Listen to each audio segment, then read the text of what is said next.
Hello, friends. Welcome back.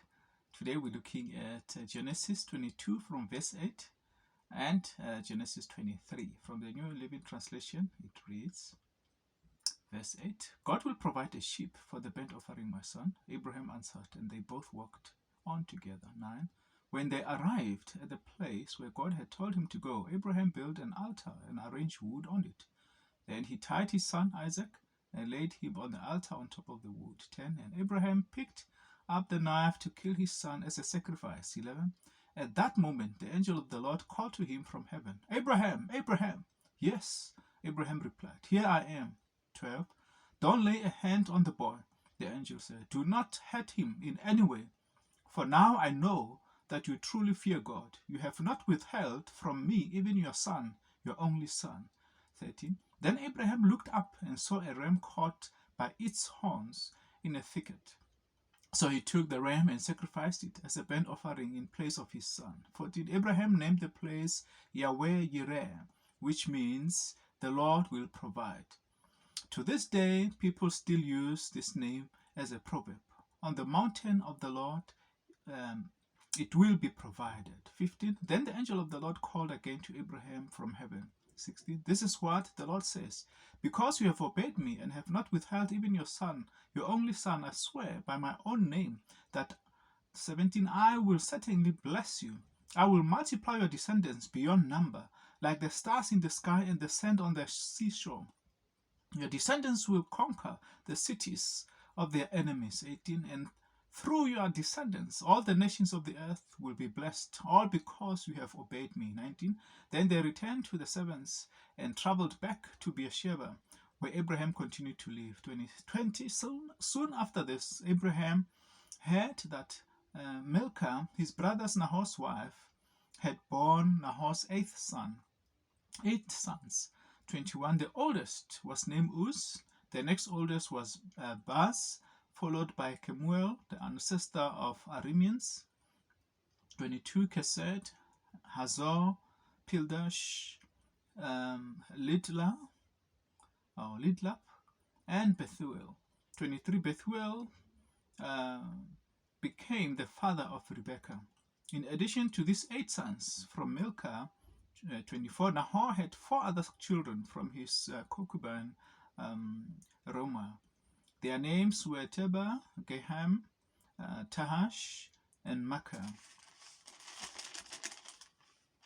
And that is chapter 22. 23. When Sarah was 127 years old, she died at Kiriath Arba, now called Hebron, in the land of Canaan, where Abraham mourned and wept for her. Then, leaving her body, he said to the Hittite elders, For here I am, a stranger and a foreigner among you. Please send me a piece of land so I can give my wife a proper burial. 5.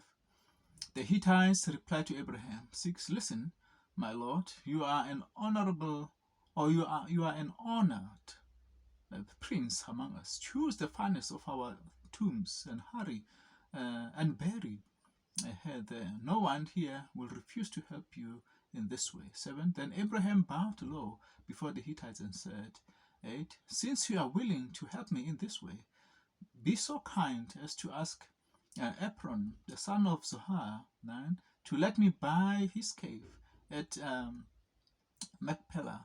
Down at the end of his field, I will pay the full price in the presence of witnesses, and so I will have a permanent burial place for my family. 10. Ephron was sitting there among the others and answered Abraham as the others listened, speaking publicly before the Hittite elders of the town. 11. No, my lord, he said to Abraham, please listen to me. I will give you the field and the cave. Here in the presence of the people, I will give it to you. Go and bury your dead. 12. Abraham again bowed low before the citizens of the land. 13. And he replied to Ephron, as everyone listened, No, listen to me. I will buy it from you. Let me pay the full price for the field so I can bury my dead there. 14. Ephron answered Abraham. 15. My lord, please listen to me. The land is worth 400 pieces of silver. But what is that between friends? Go ahead and bury your dead. 16. So Abraham agreed to Ephron's price and paid the amount he had suggested, 400 pieces of silver, weighed according to the market standard. The Hittite elders witnessed the transaction. 17. So Abraham bought a plot of the land belonging to Ephron at Machpelah, near Mamre. This included the field itself, the cave that was in it, and all the surrounding trees. 18. It was transferred to Abraham as his permanent possession in the presence of the Hittite elders and the cities at the city's gates. All right. 19. Then Abraham buried his wife Sarah there in Canaan, in the cave of Machpelah near Mamre, also called Hebron. 20. So the field and the cave were transferred from the Hittites to Abraham for use as a permanent burial place. That was chapter 23 of Genesis. Till the next day, stay blessed.